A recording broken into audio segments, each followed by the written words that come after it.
Patrick, welcome to the show. Thank you, Marleen.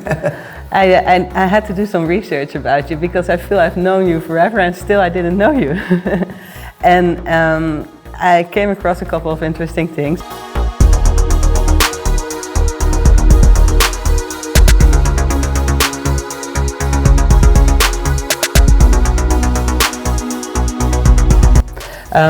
But you and Ruud took an interesting step in 2019, where you became the first accelerator that has IPO'd. Right. We've done that together on Nxchange, but maybe for the listeners you can share a little bit, like what is that, how did that work, and how did we replicate it this year again? So I think this is, so when we started, we were only allowing maybe 6 or 8 mostly befriended people to co-invest with us in the SPV. Yeah. So, and the ticket to join was somewhere between at least 250 to, $1 million if you wanted to join the SPV. So that an SPV is one vertical. Correct, a special purpose vehicle, and that vehicle will invest in 30 startups. Yes. And will hold the equity of 30 startups. So we raised that money, and that worked quite well for I would say 8-9 years. There were just a few things that I found really frustrating. First of all, in order to get, let's say, that capital together, you needed to have a lot of conversations, and it was a lengthy process. So normally it took us 12 to maybe even 16 months to raise the capital to do another batch of 30. And how big was your team that was focused on that? That's a good question. Probably somewhere between 8 and 10 people were working on it. Not full time, but primarily Ruud and me were driving that, but we had support from, the financial and legal side. And of course. So that was one. Second of all, I started seeing that if you only allow a few people in, then it's only a few people that will actually be incentivized to really support the startups, because they're also incentivized because they have equity in the startups through us. So at a certain moment we said, okay, can we optimize this process, so make it more condensed by lowering the tickets that you can participate in and allowing more people to co-invest with Startup Bootcamp in the SPV. And then we started talking, and you said, but I have first of all a platform that can help you. So we're leveraging technology to actually allow people to join in an SPV with almost one click of a button if they're interested in doing that. And the second thing is that if we list these special purpose vehicles, and if I'm an investor and I've invested 30,000 euros, I can give small pieces of equity, or you own that, so you don't own one share of 30,000 euros, you actually earn 30,000 shares of €1. Exactly. And if you can list that, then you can create some kind of liquidity along the way. So you don't have to wait until the exits of the startups after 5, 6, or 7 years. Yeah. But, let's say that you have 30,000 shares, you can actually sell of the 30,000, 1,000 to me for 1,000 euros. Exactly. And so if I was not able to step in at a certain moment, I would be able to step in because of you. So, and this certainly democratizes angel investing, because it gives, first of all, people that are maybe not super experienced as angel investors the possibility to co-invest with Startup Bootcamp on the Nxchange platform. And second of all, it allows them to spread their risk over 30 startups instead of in one. And did you get any feedback so far? Because you're 2 years down the road since 2019 when you listed SPC's FinTech. What is the response from the investors that participated in the first movers in SPC? I think it's a good question. I mean, we've done now, out of the 30 teams that we are investing in 3 years, we've done 2 batches of 10, so we're now 20. And what you will see is that it will take a little bit of time for those startups to actually put a little bit of a dent in the universe, right? It doesn't happen overnight. We see that on average it takes 3, 4, 5, 6 years for them to really grow. So, if the investors understand, so what we do also is the people that co-invest with us and become a limited partner in the special purpose vehicle. We give them what we call an angel bootcamp. So we educate them on how this works, what we've learned as angel investors ourselves, the mistakes we made, and we need to manage and explain that, you know, a startup that we just invested in 3 months will not be valued at 15 or 20 or 100 million, right? It takes time. Yeah. So I think everybody, or not everybody, but quite a few people that invested with us and joined that IPO are mentors also in the program. We allow them to be mentors, so they work with the startups. So you can be a pro bono mentor and not be incentivized. So you do it just for giving back and also learning from the startups. But if you're with us in the SPV as an investor, you're also incentivized to mentor this startup, because if that startup does well, you will gain some upside eventually if we ever sell the equity in the startup. So I see that that's working. The angel bootcamps worked. People like that. They learned a lot from it. And it will take a bit of time, let's say 3, 4, 5 years, for us to start looking at what is the value of that portfolio of 30 startups. Yeah, and it was quite an adventure, I think. The first IPO. If we look at the current IPO, which we will speak about later. It was quite an experience, I think, for the whole team over here as well, right? Yeah. Because it was not nothing. No, suddenly we were dealing with all kinds of regulation and obviously the partnership between us, and we were learning along the way. And but you know, as a company, you need to constantly innovate yourself. Yeah. You need to reinvent the wheel, right? I mean, and that's something that I just personally also love is, can we do this better? Can we do this smarter? And I think you've proved that now with the next IPO. Well, we said that we did it once. Better. Now let's build on top what we learned 2 years ago and do it again, but leverage everything that we've learned and do it better again. And I'm not saying that SBC FinTech is not doing well. I think but for sure we've noticed, like all together, also operating as a team, like it's like new steps, like how we communicate, also with potential investors. It's like everybody is aware of it right now. We've been approached by so many people already that are interested, whereas compared to 2 years ago, we really had to we had to pass through every door to see who's interested, and that's a huge difference right now. So that's great to see that coming. Now you started with SBC FinTech in 2019. Now it's SBC Sustainability. And is that a program that you were running anyway, or is this something that you see that there's demand from an investment point of view? Where does SBC Sustainability come from? That's a good question. Let me go back a little bit to how we started the conversation. So it's first of all looking at what kind of trends are there in the market, right? Yeah. And that's what you would do anyway. Yeah, because again, if there's no ripple, then we can shout and ask people to join us and focus on sustainability. But if nobody's interested, then nothing will happen, right? No.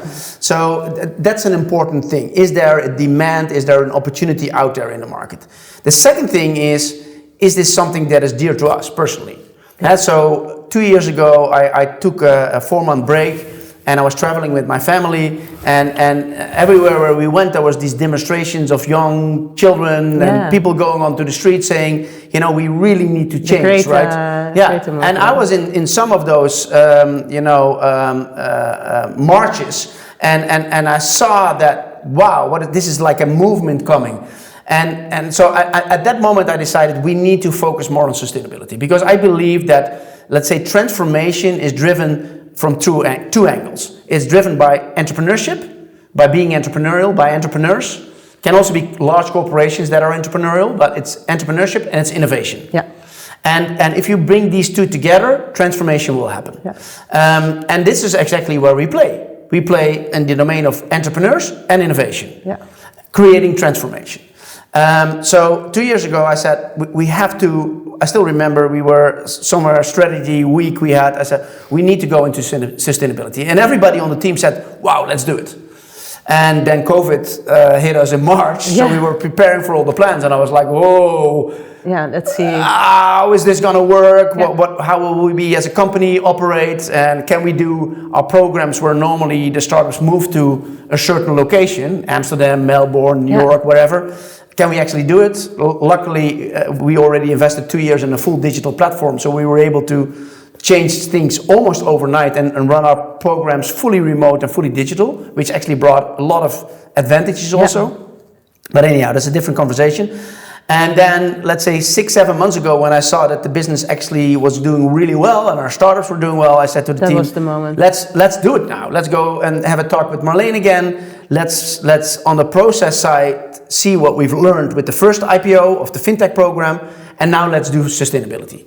So sustainability is really the next program after fintech? Correct. Yeah. Oh, really? Yeah. So Wow. in August of this year, of 2021, we will have the first 10 startups in the house. Not physically probably, but we'll do a digital program like we've been doing now all around the world that are focusing on, let's say, what we call the 3 Ps, which are related to the 17 United Nations Sustainability Goals. Yes. Actually, we picked 5 out of the 17 that we see a lot of startup activity in. We see a lot of investments going into. Yeah, sure. I mean, we took the 5 sustainability goals and we transformed them to what we call the 3 Ps. Yeah. And the first P is about powering the world with more clean energy. Yes. So very much about energy transformation, but doing it more sustainable. The second one is all about creating a more prosperous world. Yeah. So if you know that there are there's 2 billion people that are unbanked in the world, which means there's 2 billion people that don't even have a bank account, right? And creating that, and so that's all about creating prosperity and in the economical domain. Yeah. And the third one is about producing goods and services in a more sustainable way. So those are, let's say, the overarching themes. And we looked at startup activity in those domains, and we see a lot of activity. So we're going to be scouting for startups and scale-ups in those domains. Yes. And eventually in this year. Important to know, I think, for the investors is that these are startups that not per se are located in the Netherlands. Correct. They can be from anywhere. We scout in principle worldwide. Yeah. We primarily focus on startups that, let's say, let me turn around. I mean, in the first years, we took some teams from India or really exotic places, but we said, let's focus on those, let's say, regions that do more or less business in a similar way. Yeah. So although we scout all around the world, we're primarily focused on, let's say, Western European startups and scale-ups. Yeah. Yeah. Okay. And the program will start at, I think, the end of this year? August, In August, so mid of August, we will have selected the first 10 teams.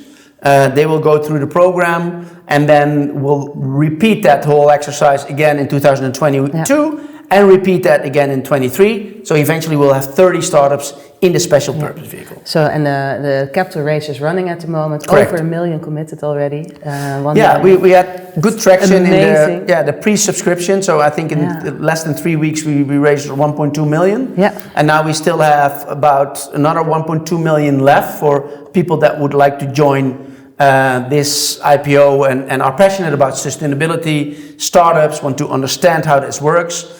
And spread their risk over 30 startups instead of investing in one. So is this a model? This is a quite new model, I think, to the market as well. Can we see this as another format? So can this make you allowing people to participate alongside of Startup Bootcamp in 30 startup each time?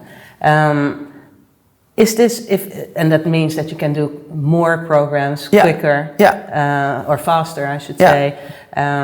Can this also speed up the number of startups that are going through the Startup Bootcamp programs? I think it will go in that direction. I mean, that's the vision is. If that works, let's try this. See if we can do this once. Yeah, we did.